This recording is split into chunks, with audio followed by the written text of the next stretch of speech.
Meus queridos, vamos pegar nossas Bíblias, né? E hoje nós queremos começar aqui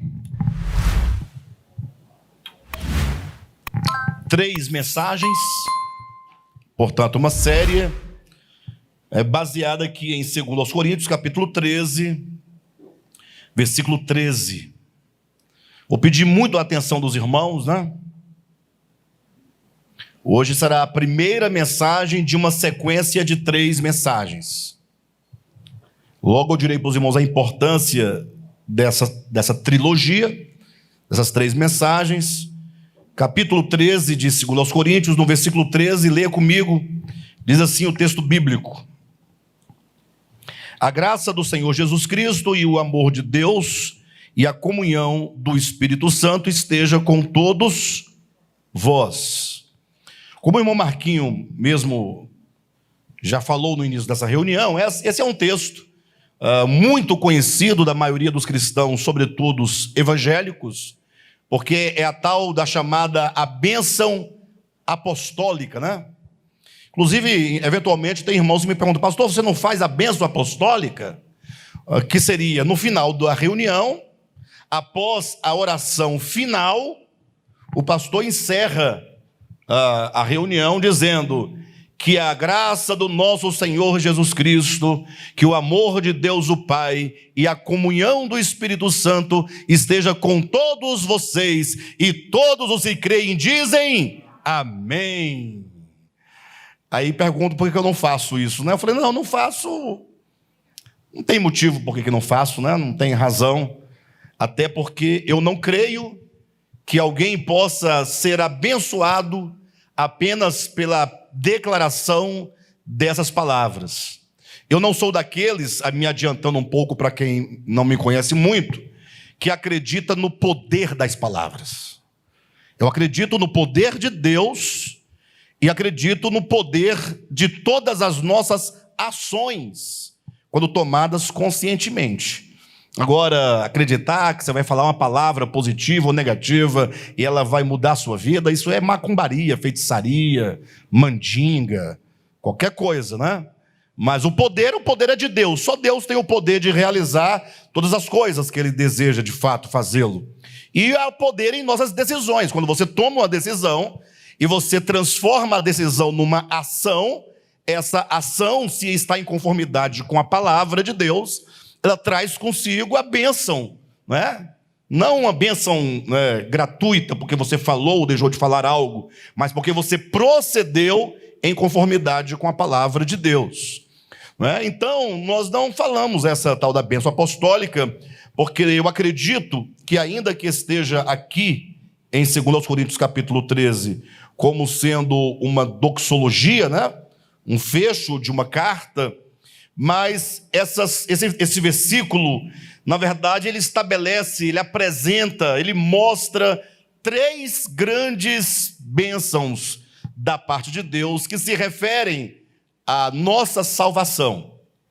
Ou seja, os irmãos devem ter visto no Instagram, no YouTube, no Facebook, ou devem ter no grupo da igreja, visto que o tema dessas 3 mensagens que começamos hoje a ministrar tem como título a triunidade de Deus e a experiência da salvação. Ou seja, o que tem a ver a experiência da salvação que nós devemos buscar com a triunidade divina? Bem, a triunidade de Deus e a experiência da salvação. Bem, vamos lá. Quando se fala de trindade, queridos, vocês sabem que existe uma grande discussão em torno da ideia da trindade, né? E chega a ser uma discussão acirrada. Já houve, né, no início da história da igreja, a atitude da própria igreja no sentido de declarar herege e até mesmo perseguir de morte quem não acreditasse na doutrina da trindade. Isso foi tão forte no início da igreja que essa ideia de que a doutrina da trindade é uma doutrina central, fundamental, e de que você identifica o herege a partir do momento, se você sabe se ele acredita ou não na trindade, isso perpetuou até os dias de hoje, né? Então, hoje em dia, a pessoa quer saber se o outro é herege, se a igreja é herege, mas não sei se você acredita na Trindade. Eu sempre falo para os irmãos aqui que nós tínhamos um irmão que veio congregar conosco, né? Então, o primeiro dia que ele chegou-se meio já bastante determinado, né? Aí teve comunhão comigo, ele, a esposa dele, aí eu falei, expliquei, apresentei o ministério, falei no que nós acreditávamos, como nós praticávamos a vida da igreja. Aí depois de umas 2 horas falando, ele calado, me ouvindo, falou, acho que vai dar para nós ficarmos aqui nessa igreja, né? Acho que vai dar para nós congregarmos aqui. Mas só um detalhe, essa igreja crê na Trindade? Aí, como eu não conhecia a peça, né? Aí eu respondi para ele, achando que ele tinha um profundo interesse mesmo de saber se a igreja acreditava ou não na Trindade. Com o passar do tempo, ele veio congregar conosco, aí eu descobri que ele nem Bíblia tinha, não tinha nada com Bíblia, não gostava de Bíblia, não lia Bíblia, não queria saber de Bíblia, não ouvia Bíblia, não sabia de nada, não queria saber de nada. Né? Ou seja, qual o interesse que ele tinha pela Trindade, afinal? Você percebe que ele carregava consigo uma ideia que ele não sabia de onde tinha vindo, por que essa ideia existia. Ele simplesmente tomou uma coisa dos outros e tomou para si como critério de avaliação. E ele não sabia nem mesmo o que estava dizendo ou perguntando.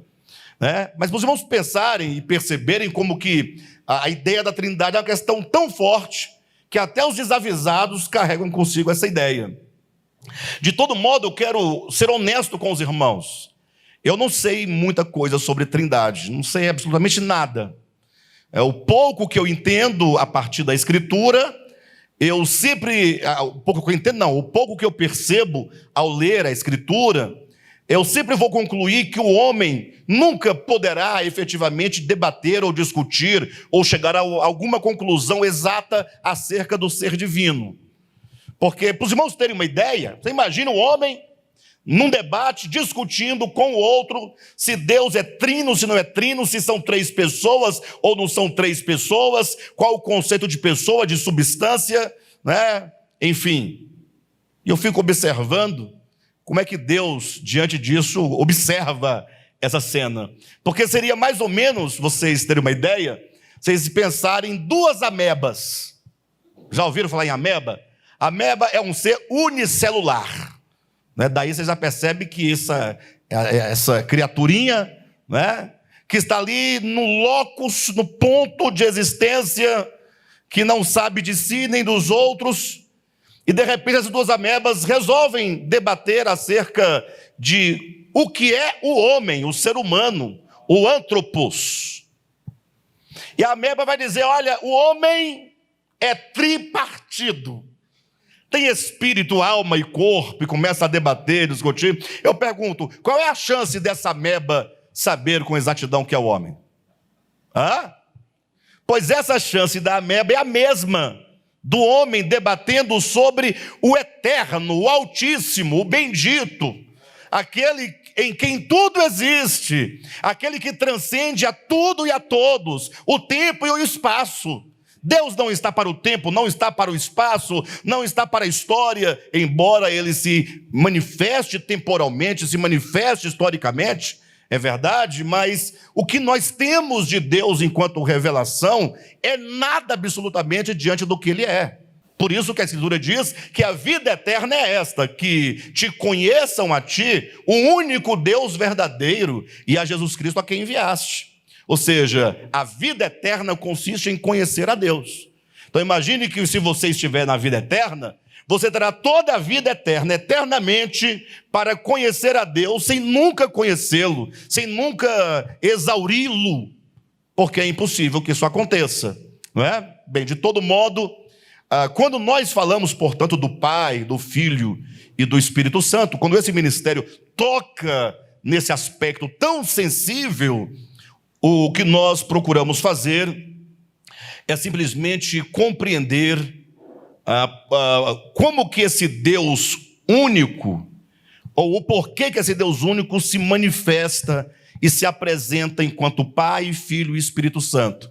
Nós queremos apenas entender a obra do Pai, a obra do Filho, a obra do Espírito Santo, para que nós possamos, compreendendo o que eles Pai, Filho e Espírito Santo, falando nessa linguagem, realizam na história, no tempo, como que nós podemos tomar posse dessas bênçãos, dessa obra divina, de modo a que nós alcancemos plenamente toda a obra de Deus. O texto diz: a graça do nosso Senhor Jesus Cristo, o amor do Pai e a comunhão do Espírito Santo. E, portanto, hoje nós vamos falar sobre o amor do Pai. Na semana que vem vamos falar sobre a graça do Senhor Jesus Cristo. E então na outra semana, ou num terceiro momento, a comunhão do Espírito Santo. Ou seja, o Deus Trino está empenhado na salvação do homem. E essa salvação que você experimenta, ou que você deve experimentar, ela tem uma fonte, ela tem uma origem, que é o amor de Deus, o Pai. Ou seja, é possível que nós, na nossa experiência de salvação, nós tenhamos uma experiência deficiente, por não compreendermos o amor de Deus. Ou seja, todo filho de Deus, todo cristão, toda pessoa que deseja de fato crescer espiritualmente, amadurecer espiritualmente, certamente precisa de buscar essa compreensão mínima, não é, do amor de Deus, compreender quem é o Pai, por que que Ele nos ama, como que Ele nos ama, que amor é este? E então você compreender a graça do Senhor Jesus Cristo, no sentido de que Jesus Cristo é a manifestação, a maior manifestação da graça de Deus. Compreender o que é essa graça divina. E daí então você avançar para o terceiro ponto, que é a obra do Espírito Santo, que é o que vai trabalhar a finalização da obra do Pai e do Filho em você, no que diz respeito à comunhão. Ou seja, a maioria dos crentes, às vezes, começam a ideia da salvação no amor de Deus. E aí passam para a graça. E param exatamente aqui na graça. E aí então, por não discernirem que a consumação dessa obra se dá na comunhão, e entender comunhão de modo profundo, no sentido bíblico da coisa, ou seja, quando alguém é alcançado pelo amor de Deus e pela graça de Jesus Cristo, logo ele estará inserido numa profunda, numa íntima e numa real comunhão com Deus, consigo mesmo, com os homens, com toda a criação. Ou seja, não há salvação plena de Deus sem o amor, sem a graça e sem a comunhão. Não existe, absolutamente. E é disso que nós vamos tratar nessas 3 ministrações. Amém, queridos? Bem, dito isso, vamos lá à ideia que nós precisamos transmitir sobre o amor do Pai. Queridos, existe algo que nós precisamos, em algum momento, parar, pensar, discutir, debater. Isso porque os crentes, na verdade, fogem desse enfrentamento que eu vou apresentar para os irmãos hoje, no início, na primeira parte dessa mensagem. Praticamente os cristãos estão divididos entre cristãos dogmáticos. O que é um cristão dogmático? É aquele que recebeu uma informação, recebeu uma doutrina, recebeu um certo conhecimento, se certo ou errado, não entremos nos méritos. O fato é que ele aprendeu aquilo por meio da pregação do pastor, na escola dominical, leu 2 livros, chegou a essa conclusão, e agora ele tem aquilo por verdade, e ele não mais investiga, ele não mais questiona, ele não quer entender como funciona aquilo em que ele crê. Ele prefere não entrar nos méritos da coisa, para ele não se deparar com uma dificuldade, e de repente ele se sentir frágil e fragilizado diante de uma dificuldade teológica. Então, por medo, o melhor lugar para ele, o lugar seguro, é não ler muito para não confundir a cabeça. Se alguém tentar falar alguma coisa para você, você não ouve, você logo rechaça como endemoniado, como herege, e segue no seu caminho, fecha os olhos e vai embora. Não abra nunca seus olhos, porque se você abrir, você poderá ter dificuldades. Tem um outro grupo, que é o grupo dos sonolentos. São aqueles que não estão sabendo de nada, não entenderam nada, eles estão ali, não querem entender. Quando alguém está conversando, eles ouvem, acham estranha a conversa, mas também não entende muita coisa. O importante é que ele está sentadinho ali na cadeira do local de reuniões da igreja, e para ele aquele lugar é confortável. Ele está no meio das pessoas que vão para o céu. Então, qualquer coisa que acontecer, Jesus voltou, ele morreu, ele vai para o céu. Então ele não está antenado, não está preocupado em defender nada. Ele só sabe que esse povo é o povo que vai para o céu, e ele quer ficar ali confortavelmente esperando o dia do arrebatamento ou o dia da morte. É a turma do tô nem aí. Tô nem aí. Mas tem um terceiro grupo, que é o grupo que resolveu pensar. Resolveu pensar. Viu que tinha alguma coisa fora do lugar, que tinha umas ideias evangélicas, né, pentecostais, reformadas, católicas, umas doutrinas que não bate bem com a realidade, que são coisas um pouco estranhas, que se você parar para pensar e para analisar, você vai ficar um pouco balançado. E esse terceiro grupo, portanto, decidiu ir a fundo, e aí então, por falta de melhor esclarecimento, por falta de compreensão da própria Escritura, eles agora se tornam agnósticos, se tornam ateus, né? A maioria se torna agnóstico. Agnóstico é aquele indivíduo que fala assim: eu não creio nada mais, mas também não estou fechado, eu estou pronto para acreditar a partir do momento que você me convença. Então, Deus existe? É possível que sim, eu não acredito, mas também não vou dizer que não. Quem sou eu? Dos efeitos, eu não estou acreditando por agora.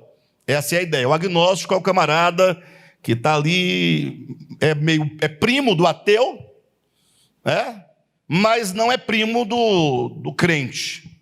Ele está mais para o lado do ateu, um parentesco. Enfim, mas o que importa é que tem esse terceiro grupo. E esse terceiro grupo está crescendo exponencialmente. Há um crescimento cada dia, porque você hoje vive na era da informação. Hoje em dia todo mundo fala, todo mundo tem sua opinião, todo mundo tem sua verdade, todo mundo entra na ágora da cibernética e começa a falar. Hoje em dia tem como é que fala? Esse canal, né, do YouTube, como é canal? Tem canais de despregadores, né? Tem o dos pregadores, e tem uns que saem despregando. E eu, como não tenho medo de nada, não tenho mesmo, eu vou ouvir os agnósticos ateus falarem, para saber qual é a razão da fé dele. Quero entender, por que esse cara está dizendo isso? E aí eu ouço e chego a uma conclusão. Essa pessoa, esse suposto ateu, esse agnóstico, sei lá, ele fala desse modo, por um lado, com razão. Por um lado, com razão. Porque ele está criticando uma visão que é inaceitável. Que, inclusive, a própria Bíblia já não mais aceita essas questões. A própria Bíblia que vai dizer: olha, pessoal, não dá mais para a gente poder ficar ali nas páginas de Moisés. Não dá. A própria Bíblia vai dizer que os escritos de Moisés, a lei, a Torá, o Pentateuco, que são os fundamentos do Antigo Testamento, que é o esteio da Antiga Aliança, ele vai dizer: isso se tornou obsoleto, isso envelheceu, isso desapareceu. É a Bíblia que fala, Hebreus capítulo 8, versículo 13. Não é a conversa da minha cabeça, não, é a Bíblia que está dizendo acerca dela mesma. Bem, de todo modo, eu fico ouvindo que esses ateus agnósticos, num certo sentido, eles estão criticando uma coisa muito coerente, ou estão coerentemente discordando de algo que os crentes não abriram seus olhos ainda, mas, por outro lado, eles se encerram na sua dúvida, na sua incredulidade e no seu desafio à Escritura, como se os cristãos que têm essa visão mosaica estivessem certos. Ou seja, ele pensa: se é isso mesmo que diz a Bíblia, Se vocês estão em consonância com ela, então eu só posso ser um ateu. Onde é que está o problema? É que esse ateu, coitado, ele chegou às suas conclusões a partir da história e a partir das pessoas e não a partir da Bíblia. Ou seja, se ele lesse a Bíblia e se ele compreendesse a Bíblia, ele não teria problema com a Bíblia. Vocês entendem o que eu estou dizendo? Ou seja, o conflito desses ateus da internet é um conflito com o cristianismo e não com a Escritura, que ela própria vai se adequando, se modificando, vai eliminando e vai estabelecendo na medida em que ela própria foi sendo desenvolvida.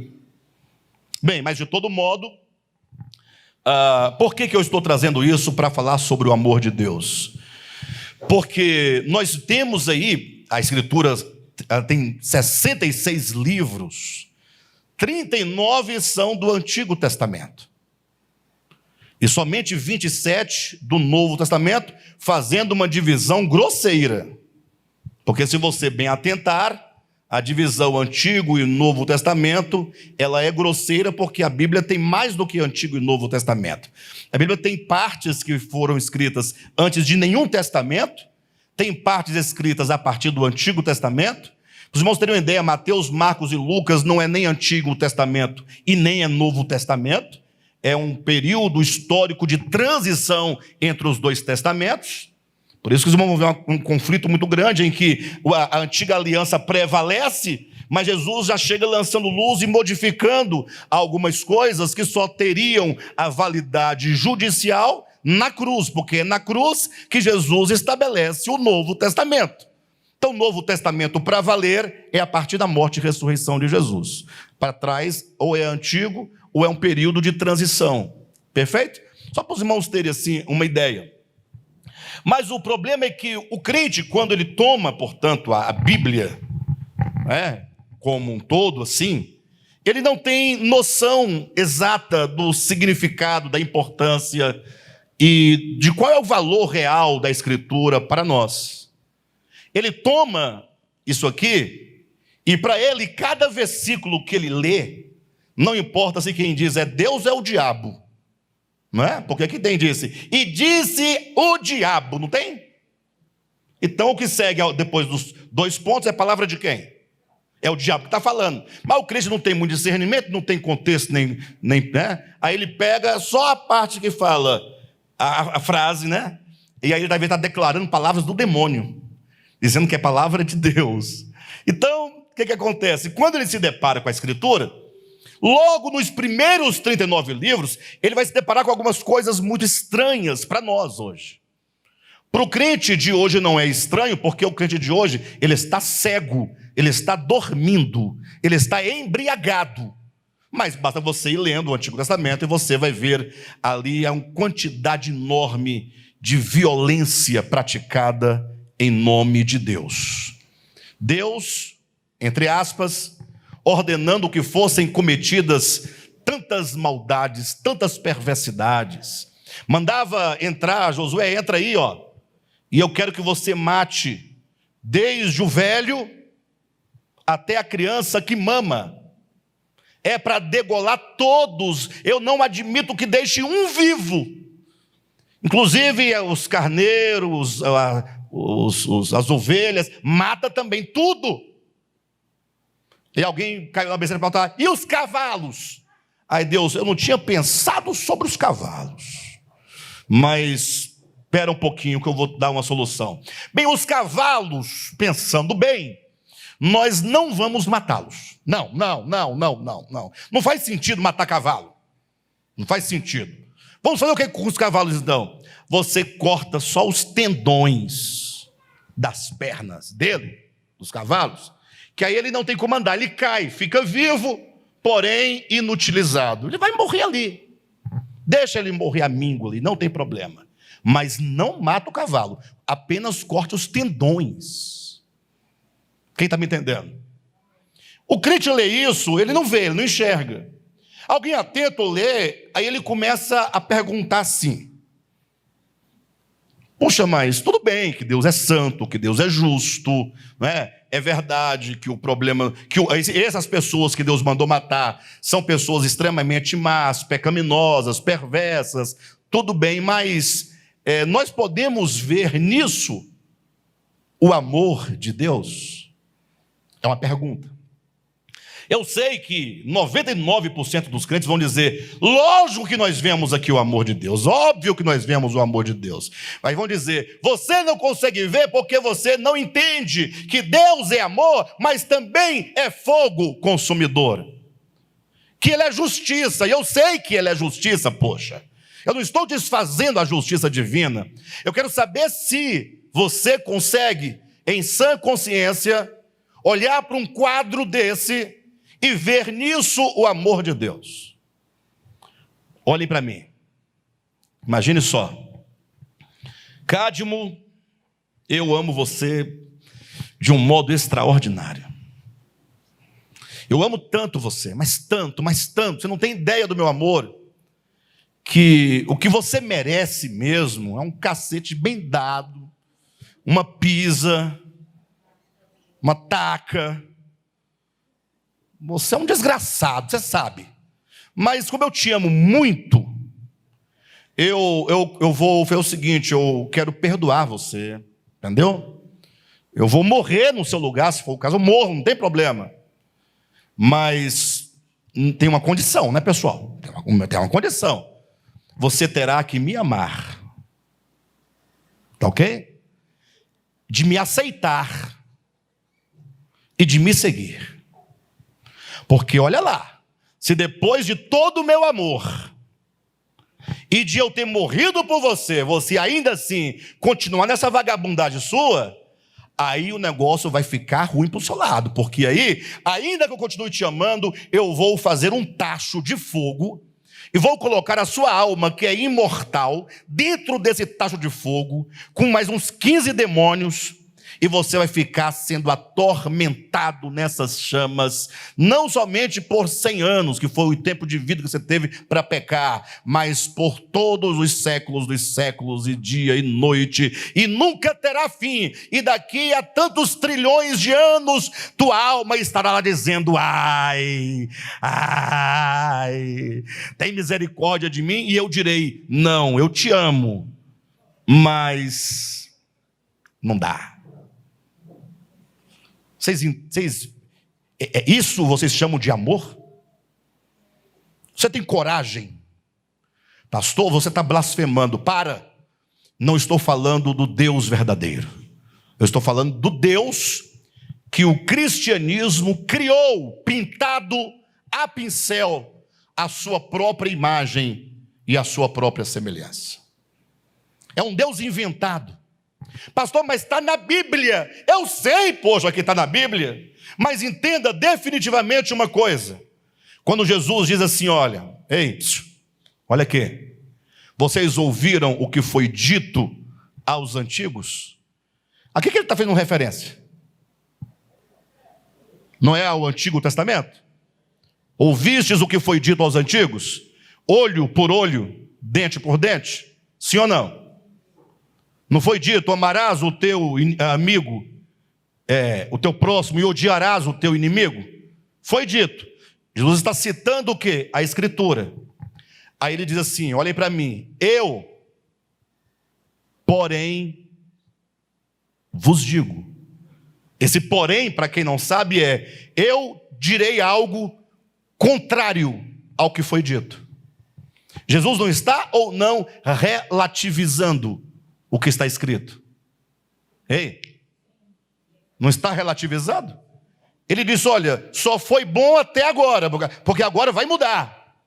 Ou seja, aquilo que não era, que se tornou e que deixou de ser, não pode ser a palavra de Deus. Deus, ele não muda. Deus é o mesmo ontem, é o mesmo hoje e será eternamente. O que foi dito aos antigos, na verdade, foi ali, de acordo com o tempo em que eles viveram, foi o que era necessário para que eles pudessem minimamente viver melhor e caminhar em direção à verdade, que é o próprio Jesus Cristo. Já li para os irmãos aqui várias vezes, mas vou repetir para que ninguém tenha dúvida. O que está em João Evangelho, capítulo 1, versículos 17 e 18. Porque no 17, né? No 17 diz: a lei foi dada. Quem não sabe o que é lei? A lei é a Torá.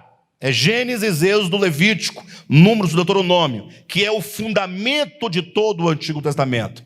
E aí diz: a lei foi dada por intermédio de Moisés. Agora, a graça e a verdade, se liga aí, ó. A graça e a verdade vieram por intermédio de quem? De Jesus Cristo. Muito me admiro dos cristãos não entender um versículo tão simples desse. Observa, Vera, a lei foi dada por intermédio de Moisés. Parabéns para Moisés. Muito bom, Moisés. Bacana demais. Agora, a graça e a verdade, repita comigo, a verdade, vieram por intermédio de Jesus Cristo. Quem entendeu isso? Pastor, eu entendi, mas não sei discernir. A graça veio por Jesus, a lei veio por Moisés. Se Jesus veio 2 anos depois, 1.500 anos depois de Moisés, então a verdade não estava lá. Sim ou não, pessoal? Se a verdade veio por meio de Cristo, e antes de Cristo o que tínhamos? Nós tínhamos sombras e figuras. Sombras e figuras. Por isso que o texto de João, capítulo 1, segue dizendo: ninguém jamais viu a Deus, mas o Deus que está no seio do Pai foi quem o revelou. Quem foi que revelou o Pai? Quem foi que revelou o Pai?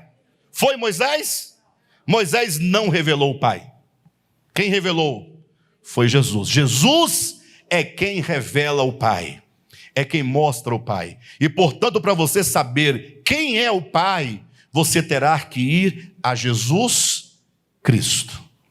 E aí nós vamos começar a mensagem dessa noite lendo 1 João capítulo 5. Abra a sua Bíblia. Isso mesmo que você ouviu. Para começar a mensagem dessa noite, vamos ler 1 João capítulo 5, versículo 20. E esse texto eu faço questão que vocês leiam. Olha na sua Bíblia. Também sabemos que o Filho de Deus é vindo. Ele veio? Também sabemos que o Filho de Deus é vindo e nos tem dado entendimento para reconhecermos o verdadeiro. Olhe para mim. Em nome de Jesus, você que gosta de Bíblia, leia a Bíblia. João está dizendo: nós sabemos que o Filho de Deus é vindo. O Filho de Deus veio. E o que ele fez? Ele nos tem dado o quê? Ei, pessoal. O que está acontecendo? Está tudo bem? Ele nos tem dado o quê? Entendimento. Você tem recebido entendimento? Irmã Bichinha. Você tem recebido entendimento da parte de Jesus que veio? Sabemos que o Filho de Deus é vindo e Ele nos tem dado entendimento para reconhecermos o quê? O verdadeiro. Você conhece o verdadeiro? Pastor, mas e o que ele quer dizer com isso? Jesus nos dá entendimento para conhecermos o verdadeiro. E o que é falso então? Não é falso. É que tudo que foi dito antes de Jesus acerca de Deus foi dito a partir de uma visão embaçada de um tempo em que não se podia compreender com clareza o caráter de Deus, porque Deus nunca havia se mostrado ao homem como ele de fato é. De modo então que é dito que sabemos que o Filho de Deus é vindo, que nos tem dado entendimento para compreendermos o verdadeiro, e estamos no verdadeiro, em seu Filho Jesus Cristo. Este quem? Jesus Cristo é o verdadeiro Deus e a vida eterna. Em suma, tudo o que eu disse até agora, você só pode saber com verdade, com exatidão, quem é Deus, se você olhar para Jesus. Olhe para a face de Jesus. É no rosto de Jesus, por meio do viver humano de Jesus, da sua mensagem, do que ele viveu, do que ele realizou, é que você vai saber quem é Deus. Então a pessoa, eu não posso acreditar em Deus, nem na Bíblia, porque na Bíblia diz que tem que cortar os tendões das pernas dos cavalos. Aí eu digo, você só leu isso? Você não leu na própria Bíblia que diz que você só pode reconhecer o Deus verdadeiro na face de Jesus? Onde foi que você viu Jesus mandando cortar os tendões das pernas dos cavalos? Toca fogo em Sodoma e Gomorra. Onde você viu isso? Olhe para Jesus. O nosso grande e maior desafio é olhar para a face de Jesus e obedecer à voz de Deus, que audivelmente declarou as palavras que estão lá no Evangelho de Mateus, também no Evangelho de Lucas, quando disse, este, referindo-se a Jesus, é o meu Filho amado, em quem eu me comprazo. A ele, a Jesus, ouvi. A ele ouvi. Ou seja, você deve ouvir a Jesus. Ele é a expressão exata do Pai. Quando Filipe perguntou, ou disse a Jesus, mostra-nos o Pai, e isso nos basta, Jesus respondeu, Filipe, quem vê a mim, vê o Pai. Como dizes tu, mostra-nos o Pai? Ou seja, Jesus é esta revelação e essa manifestação. Bem, dito isso, conseguimos chegar num ponto. Ou seja, quem revela a Deus, o seu caráter, os seus atributos, é Jesus. Alguém tem dúvida disso? Ninguém? Vocês sentem paz com isso? Vocês sentem paz? Porque tem crente que não sente paz. Jesus.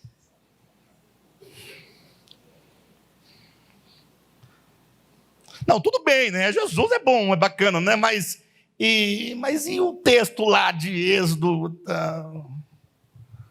Ou seja, ele não consegue, seguir a Jesus.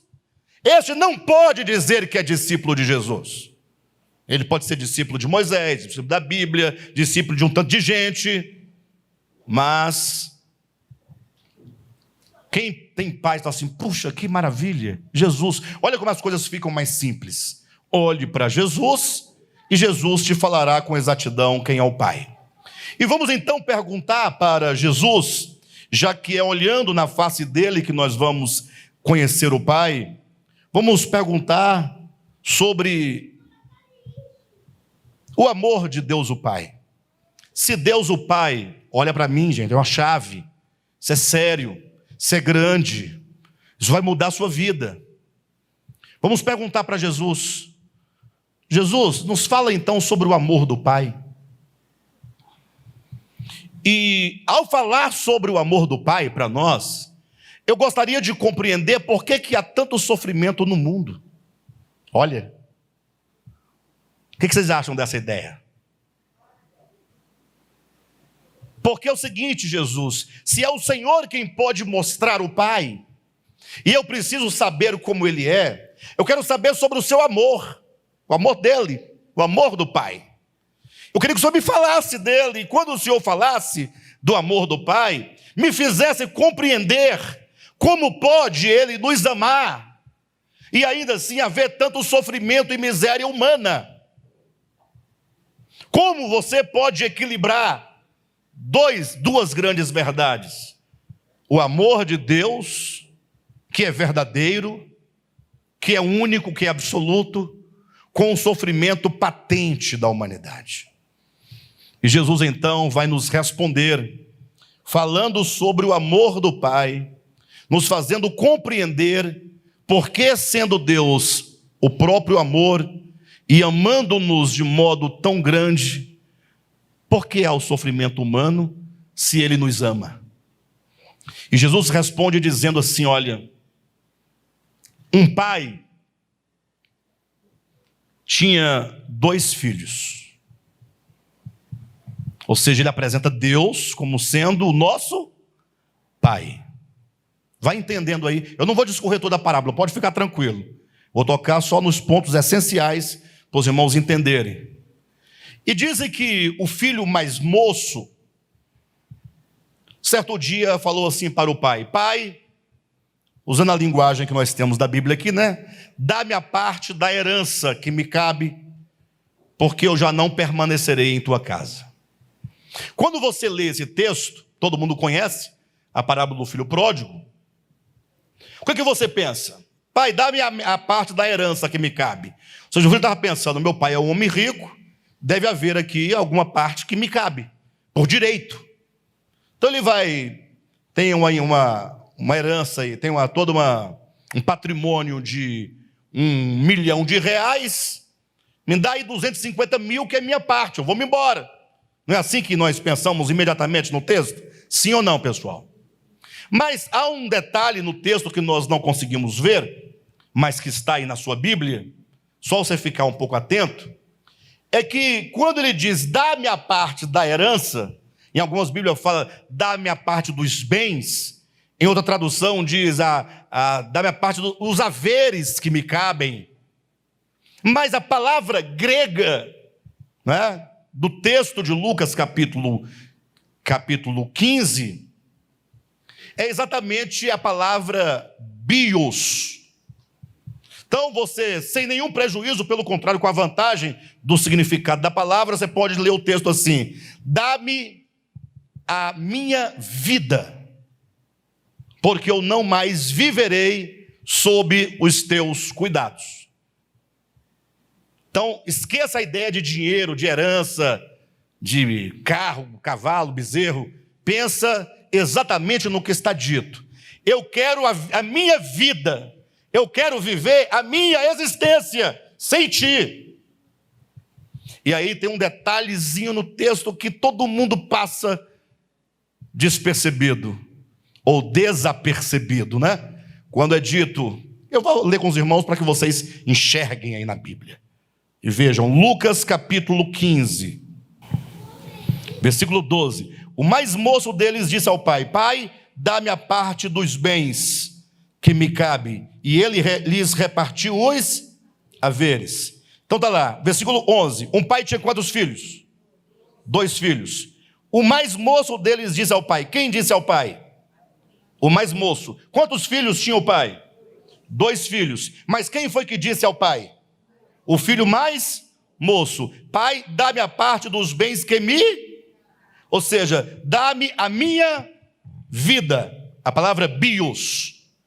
Dá-me a minha vida, a minha existência, que eu quero viver a minha própria existência sem o Senhor. E o versículo 12 diz o quê? O mais moço deles disse ao pai: pai, dá-me a parte dos bens que me cabe. E ele quem? O pai lhes, está no plural? Lhes repartiu os haveres. Repartiu os haveres a quem?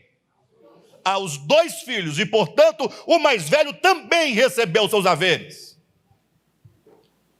Então não é só o filho mais moço que pega a parte dele. O mais velho também recebe, porque o pai dividiu para um. Essa é a tua parte, essa é a tua parte. E sabendo que a palavra haveres ou bens vem da palavra bios, é como que o pai dissesse: filhos, eu entrego para vocês a vida de vocês, no sentido de que vocês têm a liberdade para viver sobre a terra, para fazer uso da sua existência conforme a decisão que vocês tiverem no coração. Ou seja, aqui tem a ideia do livre-arbítrio, a ideia da livre agência. Agora, você imagine um pai que dissesse o contrário. Falou: não. Não, como assim? Dá-me a parte dos bens que me cabe, quero viver minha vida. Você está ficando louco? Você está ficando louco? Quem aqui é pai? Quem já disse para um filho, você está ficando louco? Alguém já disse isso para o filho? O filho falou bobagem, você está louco? Você perdeu o respeito com o seu pai? Ah, é? Você está achando que agora vai cantar de galo aqui em casa? Você acha agora você vai mandar na minha vida? Que desrespeito é esse? Enquanto você estiver debaixo do meu teto, comendo do meu pão. Quem já ouviu pelo menos isso? Se nunca disse, já ouviu. E é assim que o mundo funciona. E é assim que o mundo gira. Comendo do meu feijão, apanha do meu cinturão. Aí, o pai diz que fala isso em nome de quê? Em nome do amor. Mas quando Deus te criou, preste atenção, em nome de Jesus. Quando Deus te criou, Ele não criou um ser autômato. Ele não criou uma marionete. E uma coisa que você não sabe, mas vai saber hoje à noite. Deus não te criou um cachorro. Deus não te criou um gato, um saci. Deus te fez homem, imagem e semelhança dele. Fazer Deus o homem à sua imagem e semelhança implica, dentre outros aspectos, dizer que ele te deu uma faculdade chamada livre agência, livre arbítrio. É como que Deus falasse assim: olha, eu conheço tanto o meu amor e a força atrativa do meu amor e o poder do meu amor, que eu sou capaz de criar um ser livre, completamente livre, para decidir me amar ou não me amar. Você faria isso? Olha para mim. Você faria isso? Olha como nós somos problemáticos. Eu sempre falo isso e tem gente que discorda de mim, que eu vejo nos comentários depois no chat, né? Mas não tem, pode discordar, não tem problema não. O casal, né? Tem lá, nós queremos ter um filho. Eu falo, para quê? Um filho, para que você quer um filho? Porque o filho, você quer ter um filho porque você quer ter. A ênfase está em você, não na criatura. Porque essa criatura vai levar uma carga nas costas eternamente, que o pai vai jogar na cara dele. Que o filho não realizou os sonhos do pai, que o filho não fez a vontade do pai, que o filho...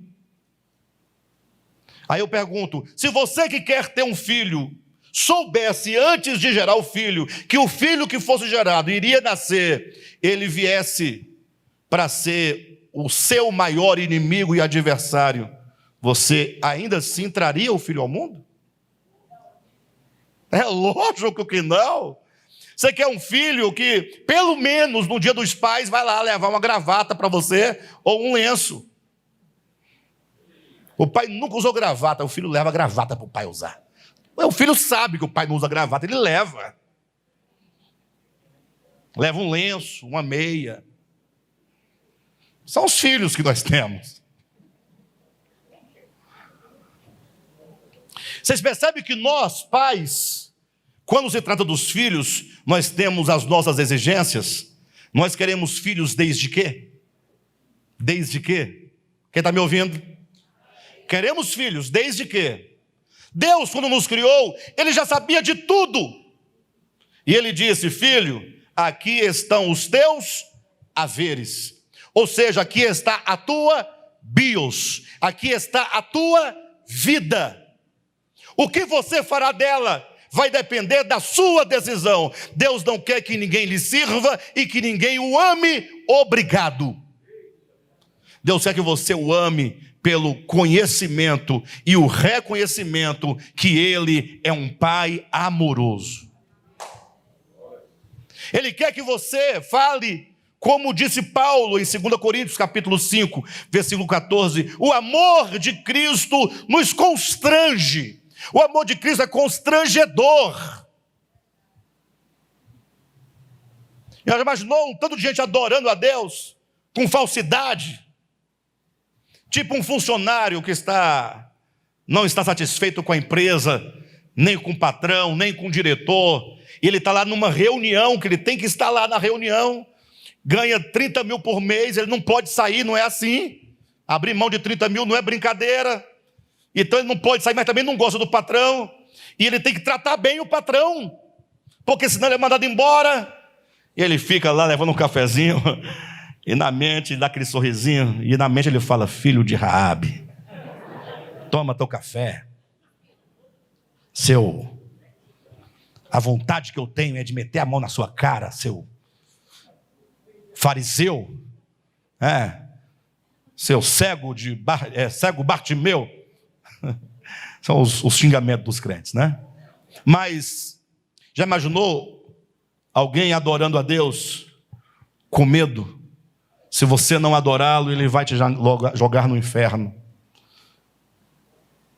E você não ama, e você não gosta, mas tem que estar lá, porque senão... E ele sabe que você não ama, que você é hipócrita. Que relação é essa? Que louvor é esse? Nem existe louvor nisso. Então, quando o filho disse: eu quero a parte da minha existência, o meu viver, para eu poder viver a minha própria vida sem ti, observa no texto que o pai nada disse para convencer o filho do contrário. Disse que ele disse: vai. Por que Deus disse vai? Porque é preciso. Sair é necessário. Sair é necessário. Sair de casa é necessário. Não tem outro meio. Só abrindo um parêntese aqui. Uma vez uma irmã daqui chegou: pastor, preciso de uma palavra com o senhor. Falei: pois não. Olha, eu estava aqui pensando, estou achando que eu vou procurar uma outra igreja para congregar. Falei: muito bem. Você tem ideia de qual igreja você quer ir? Ah, não sei, uma igreja pentecostal, assim, batismo no Espírito Santo, fogo, aquela coisa, né? Tal. Eu falei: olha, você deve ir mesmo. Eu concordo com você perfeitamente. Inclusive, posso indicar algumas. A depender do que você está procurando, eu posso indicar. Se você quiser uma mais voltada para a santidade, né? Você pode ir para Deus é Amor. Uma boa igreja, tem milagre, né? Cura. Lá você não vai poder cortar o cabelo, vai andar assim, né? Obrigado a dar o dízimo, jejuar. Lá o negócio lá funciona, lá é bom. Agora, se você quiser uma coisa mais leve, não tanto assim, você pode ir para uma Assembleia de Deus não Madureira. Não Madureira. E se for Madureira, que seja a sede. Porque na sede as coisas andam mais suavemente, porque tem mulher de desembargador, né, pessoal? E pastor não vai falar para a mulher do desembargador não tirar a sobrancelha, que a mulher do desembargador não vai andar com a sobrancelha da monga. Não vai. Você sabe que não vai. E quem é o pastor macho que vai dizer para a mulher do desembargador? Não vai, porque...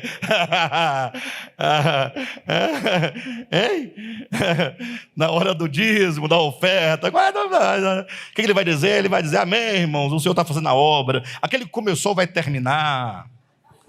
Pastor, mas eu conheço um pastor que fala,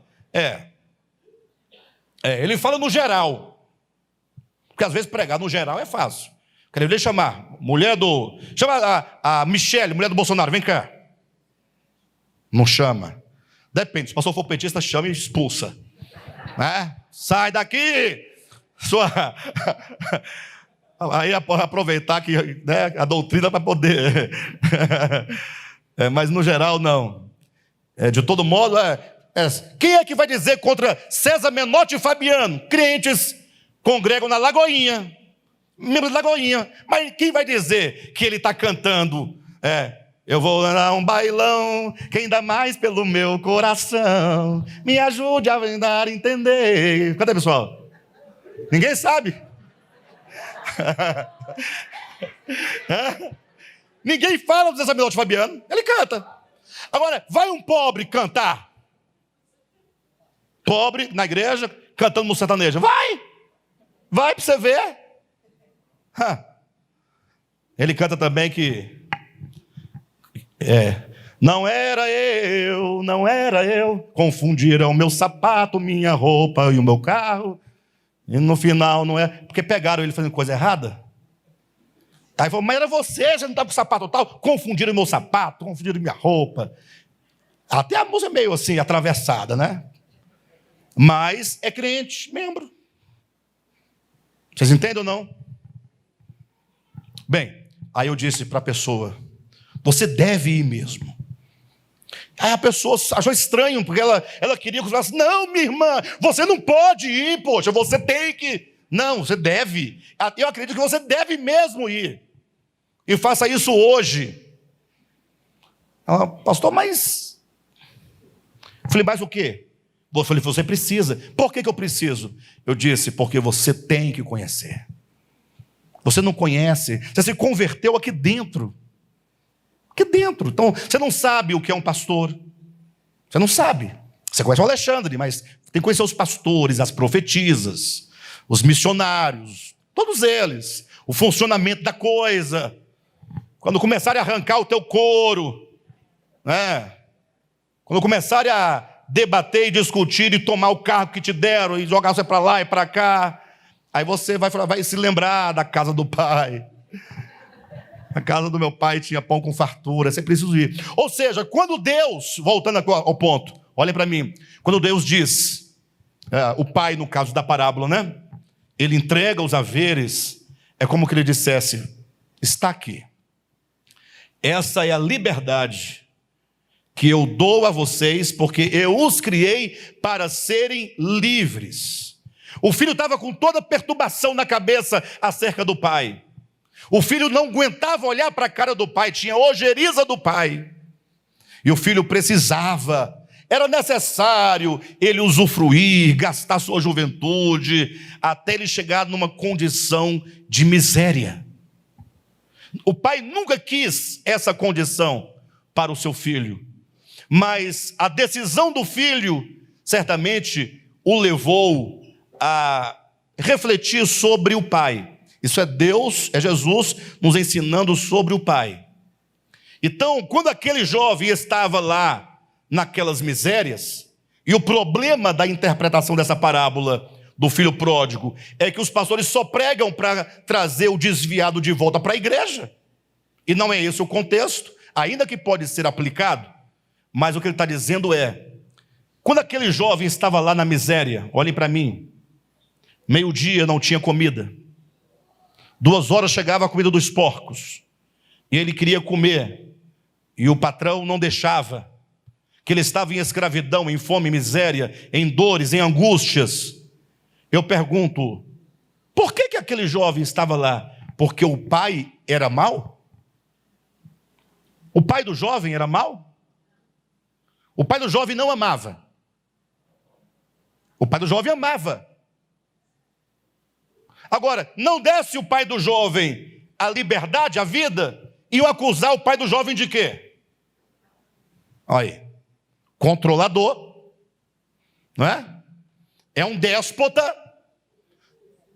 Agora, o pai deixa aí, o amor sempre deixa o outro livre. Não, amor que aprisiona não é amor. O amor que ameaça não é amor. Quando aquele jovem estava na profunda miséria, o pai estava à beira do portão, olhando a estrada por onde o filho tinha ido, como quem pensasse, o meu filho vai voltar. E quando ele voltar, ele saberá exatamente quem é o pai. E aí então ele poderá amar o pai e servir o pai, fazendo uso da sua própria decisão e liberdade. Porque o filho que não sai, ele nunca vai saber por que ele está ali. Quem nunca saiu, nunca caiu, nunca sofreu, não sabe o valor que é a casa do pai. De modo então que aquele jovem no sofrimento, ele representa todos os homens que estão em completa decadência, sofrendo todas as misérias do mau uso que eles fizeram da sua liberdade. Deus nos ama, Deus nos dá liberdade, e fazemos mau uso da liberdade, e, portanto, nós trazemos sobre nós todas as consequências dos nossos próprios atos e das nossas próprias decisões. Quando então aquele filho estava em profunda miséria, e aqui é onde começa a experiência de salvação. Diz a Escritura que aquele jovem caiu em si. Esse cair em si quer dizer, ele teve um despertamento. Numa linguagem bíblica, ele teve uma iluminação. Como que o Espírito Santo fizesse brilhar uma luz dentro do entendimento dele, e ele falava assim: puxa vida, o que está acontecendo comigo? Por que eu sofro tanto? O sofrimento da humanidade, por que ela sofre tanto? Onde está a causa do sofrimento da humanidade? Está no seu afastamento do Criador. Mas quando então essa humanidade, quando então o homem se desperta, e ele diz: puxa, eu tenho um pai, e na casa do meu pai tem pão com fartura, e eu aqui morro de fome. Agora o filho, esse filho, ele começa a compreender o amor do pai. Tanto é que ele começa, não quer dizer que ele compreende, ele aposta no amor do pai, dizendo: eu vou voltar, meu pai é amoroso, ele vai me receber. Só que ele não tinha muita clareza sobre esse amor, e ele dizia: bem, de todo modo, eu vou dizer para ele o seguinte: pai, pequei contra o Senhor, pequei contra Deus, não sou digno de ser chamado teu filho, receba-me pelo menos como um de teus empregados. Então ele apostava: com esse discurso é capaz que ele me aceite. Sim ou não? Capaz que ele aceite. Tudo bem, o senhor não pode aceitar como filho, é um direito seu, mas se me receber como empregado está de bom tamanho. E ele vai voltando e ensaiando o discurso, dizendo na mente, para não errar, as palavras que ele deveria dizer para o seu pai. Quando então diz o texto, e o texto é bem construído, Jesus é terrível para construir esse texto, disse que estando o filho a caminho, em meio ao caminho, o pai correu ao seu encontro. Fala a verdade, você é pai, não é? Você faria isso? Alguns fariam, talvez. Com ressalvas. Porque eu não sou otário. Com ressalvas. Porque eu não sou palhaço. Não é assim? O pai correu ao encontro. E quando o filho foi dizendo as palavras que ele tanto ensaiara: pai, pequei, o pai abraçou e beijou. Não dá tempo nem de falar. O pai não quer ouvir essas suas palavras ensaiadas. Não tem mais. O meu filho voltou. Essa é a ideia. Essa é a ideia. Entenda definitivamente que o amor de Deus, ele é incondicional. O pai correu ao encontro, abraçou o filho, beijou o filho. E aí quando o filho falou: pai, mas é porque eu... Aí falou: não, traga sandálias nos pés aqui para o menino. Aí estava colocando sandália. Aí, não, pois é, porque eu ia falar que eu pequei. Troca a roupa do menino. Aí quando achava que estava tudo certo, aí o filho deve ter, de repente, pensado: então eu vou mudar o discurso. De repente eu poderia dizer: pai, é o seguinte, eu vou trabalhar para o senhor, eu vou devolver o dinheiro.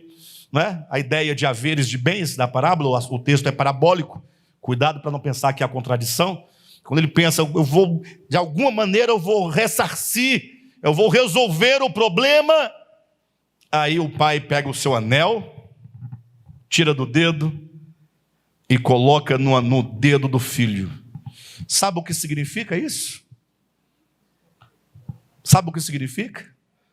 Esse anel é o anel da autoridade. Tudo o que eu tenho é seu e está à sua disposição para o seu benefício, para o seu uso, e você tem autoridade sobre tudo o que eu tenho. Isso aqui é para calar a boca de qualquer fariseu e escriba. Ou seja, o filho não tem nem a chance de falar, o pai não quer ouvir. E agora o pai faz uma grande festa. E é lógico que a grande festa sempre vai incomodar o fariseu, o escriba, o saduceu, né? Dos tempos antigos, dos tempos modernos. E lá está fazendo uma festa, porque é dito que todas as vezes que o homem pecador, ele é encontrado, ele volta a Deus, Deus faz festa. Deus festeja. Ou seja, por meio da parábola do filho pródigo, que poderia ser chamada a parábola do pai amoroso, Jesus nos ensina que os sofrimentos humanos são causados e são consequências do próprio mau uso que o homem faz da sua própria liberdade, não provém de Deus. E demonstra que o amor de Deus é um amor incondicional, que recebe o filho que regressa à sua casa e aos seus braços, sem lhes fazer nenhuma ressalva. Isso me faz lembrar daquele texto de Isaías, capítulo 45, salvo engano, né? Isaías 45, 15, não sei se é exatamente esse texto, em que Deus fala assim, olha, ainda que uma mãe ou que uma mulher se esqueça do filho a quem ama, quem amamenta, aí você para um pouquinho e olha o que ele está dizendo, ainda que, ou voltando o raciocínio de Jesus, dizer assim, olha, uma mãe que amamenta um filho, não abandona o seu filho, porque ela ama, ela protege, ela quer cuidar. Ele diz assim, mas ainda que uma mãe abandone o filho a que ela amamenta, eu nunca me esquecerei de ti. Jesus então responde claramente na parábola essas questões, de modo então que eu havia separado aqui alguns pontos importantes que eu entraria nessa segunda sessão, e eu vou rapidamente apresentar aos irmãos, não vou desenvolver tudo, mas os irmãos poderão fazê-lo em casa, se quiserem anotar. Seria até pontos importantes para os irmãos, a partir deles, buscarem um entendimento melhor na Escritura. Quando se fala do amor de Deus, a primeira coisa que se deve entender é que o amor, ele faz parte da própria natureza e essência de Deus. Não é indevido você falar que Deus é amor, que Deus tem amor pelo seu povo, pelas suas criaturas. Não é indevido. Entretanto, a Bíblia declara alto e bom som nas palavras de João, na sua primeira epístola, dizendo, Deus é amor. O amor faz parte da própria essência de Deus. De modo, então, que quando nós falamos do amor, estamos falando do próprio Deus. Você não tem como separar Deus do amor. Amor não é uma coisa que Deus tenha, mas é uma coisa que Ele é. Em segundo, esse amor divino, que é o próprio Deus, é um amor incondicional. Em Mateus capítulo 5, versículos 38 a 40, ou a 45, ali há umas palavras de Jesus muito interessantes, porque Jesus fala o seguinte, olha, vocês ouviram, presta atenção no que Jesus está dizendo, vocês ouviram o que foi dito aos antigos. O que foi dito aos antigos? Jesus fala, amarás o teu próximo e odiarás o teu inimigo. Pastor, isso foi dito aos antigos? Bem, Jesus disse que foi dito aos antigos. Quando fala foi dito, quer dizer que era algo corrente para o povo. Aí você fala assim, mas na Bíblia eu não encontro esse versículo. Basta você ler todo o Antigo Testamento. Porque Deus fala para você amar o seu próximo, mas Ele próprio manda matar os seus inimigos. Não é assim que está lá no registro? Ou Ele não manda matar os inimigos? Hein? Manda ou não manda? Ei, pessoal. Medo de pecar, né? Pecar. Mas está lá, Ele manda. Ou seja, pelo menos na visão mosaica. Então Jesus fala assim, vocês ouviram dizer isso acerca de Deus, que Ele manda você amar o seu próximo, mas manda você odiar o seu inimigo? É verdade, está tudo lá escrito. Jesus fala assim, eu porém, olhem para mim, eu porém Eu vos digo que vocês devem amar os seus inimigos. Vocês devem orar pelos seus inimigos. Vocês devem abençoar os seus inimigos. E em outro lugar ele diz mais: porque se você ama somente aquele que te ama, qual é o valor desse amor que você tem por alguém que te ama? Porque o amor ganha o seu valor e ele é demonstrado claramente quando se ama o inimigo. Aí Jesus fala, para poder concluir o pensamento, de modo então que nós devemos amar os nossos inimigos. Ele diz: para quê? Para quê? Está escrito aí? Para quê? Para que vos torneis filhos de Deus. Tem coisas, irmãos, que nós temos que parar e refletir para entender. Para que você se torne filho de Deus, você deve amar os seus inimigos. Se parasse o texto bem aqui, confesso, não dava para entender.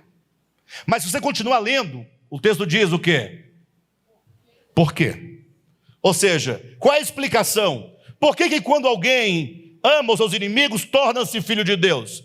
Aí ele explica: porque Deus, o Pai, Ele ama a todos, indistintamente.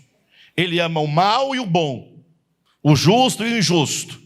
A prova é que Ele não trata com diferença um e outro. Ele dá a chuva e o sol a maus e bons, a justos e injustos. Ora, se o Pai Celestial ama indistintamente, é certo que o Filho, se é Filho, ele traz as mesmas características do Pai. Então você que diz que é filho do Pai Celeste, mas faz diferença entre bons e maus, justos e injustos, você é filho mesmo do diabo, e não de Deus. Porque Deus, o Pai Celestial, Ele dá o pão, ou melhor, o sol e a chuva, para todos, como prova do seu amor. Ou seja, o amor de Deus é incondicional. Qualquer condição que você colocar, você macula o amor de Deus. Vimos que o amor é a própria natureza do Pai, o amor do Pai é incondicional. João 3,16 mostra que o amor de Deus se manifesta não somente em palavras, mas no ato doador do seu Filho. Deus amou o mundo de tal maneira que deu seu Filho. Ou seja, é um amor de ação e não meramente um amor de palavras. Em Romanos capítulo 5, versículo 8, diz que a grande prova do amor de Deus é que Ele nos amou quando nós éramos o quê? Inimigos. Ou seja, não é aquele amor que diz assim: olha, eu amo você se você não me amar não tem como. Não, Ele já nos amava sendo nós inimigos. E agora eu quero convidar os irmãos para ler comigo, para nós encerrarmos essa mensagem, lendo Romanos 8:38. Abra sua Bíblia e veja que declaração maravilhosa sobre o amor do Pai. Capítulo 8 de Romanos, versículo 38. Vamos ler o 37, 38 e 39. Diz assim: em todas estas coisas, porém, somos mais que vencedores por meio daquele que nos amou, porque eu estou bem certo. E eu quero saber de você, olhe para mim, você tem essa certeza? Não é jargão evangélico, não. Eu quero que você pense. Paulo diz: eu estou bem certo. Você tem essa certeza de que nem a morte? É interessante que começa logo com o maior inimigo, né? Qual é o maior problema do homem? O maior inimigo do homem? Nem a morte. E aí saem os crentes dizendo um tanto de bobagem, dizendo que vai acontecer isso e aquilo com você, porque você tomou um copo de Coca-Cola, porque você Ou seja, essas pessoas não entendem o amor de Deus. Porque eu estou bem certo de que nem a morte, nem a vida, nem os anjos, nem os principados, nem as coisas do presente, nem do porvir, nem os poderes, nem a altura, nem a profundidade, nem qualquer outra criatura poderá separar-nos do amor de Deus que está em Cristo Jesus, nosso Senhor. Que essas palavras ganhem o seu coração, que você conheça o amor de Deus na face de Jesus Cristo, e que essa certeza do amor de Deus, o poder do amor de Deus, a infalibilidade do amor de Deus possa trazer ao seu coração paz, conforto e segurança. Confie nele. Ele é o nosso Pai amoroso e Ele nunca nos decepciona. Amém? Glória a Deus.